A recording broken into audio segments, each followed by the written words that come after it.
எல்லாரும் ரொம்ப எளிமையா செய்ற மாரி ஒரு எண்ணெய் சொல்றேன். அது என்ன எண்ணெய் அப்டின்னா, ஒரு 1 லிட்டர் தேங்காய் எண்ணெய் எடுத்துக்கோங்க.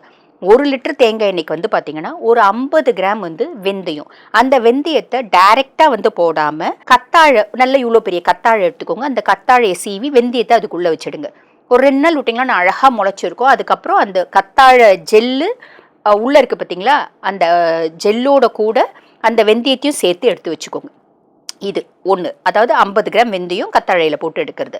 அதுக்கப்புறம் வந்து பார்த்தீங்கன்னா, ஒரு 10 செம்பருத்தி பூ. செம்பருத்தி பூ அப்படின்னும்போது ரெட்டை செம்பருத்தி கிடையாதுங்க. ஒத்த செம்பருத்தி தான். முடியும் அப்படின்னா சிகப்பு. ஓகேங்களா? அது எடுத்துக்கோங்க. ஒரு 10 செம்பருத்தி இலை. நீங்க நாட்டு மருந்து கடையில நெல்லி முள்ளி அப்படின்னு கேட்டீங்கன்னா, நெல்லி முள்ளி கிடைக்கும். நெல்லி முள்ளினா என்னங்க? நெல்லிக்காய காய வச்சது தாங்க நெல்லி முள்ளி.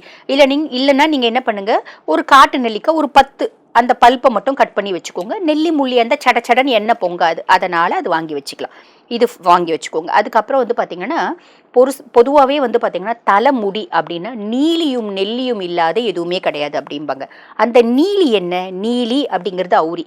இப்ப அவுரி வந்து செடியா வச்சு நெறைய பேர் வச்சுட்டு இருக்காங்க. இப்ப நானே கூட வந்து பார்த்தீங்கன்னா, எங்க வீட்ல கார்டன்ல அவுரி வச்சிருக்கேன். பட் பியாண்ட் தட் எல்லார் வீட்லயும் வந்து இடமே இல்ல, ஃப்ளாட்ல இருக்காங்க அப்படின்போது ஹவ் இட்ஸ் பாசிபிள்? நம்ம அவுரி பொடியா கிடைக்குது. அது வந்து பார்த்தீங்கன்னா, ஒரு 50 கிராம் வாங்கிக்கோங்க. சரிங்களா?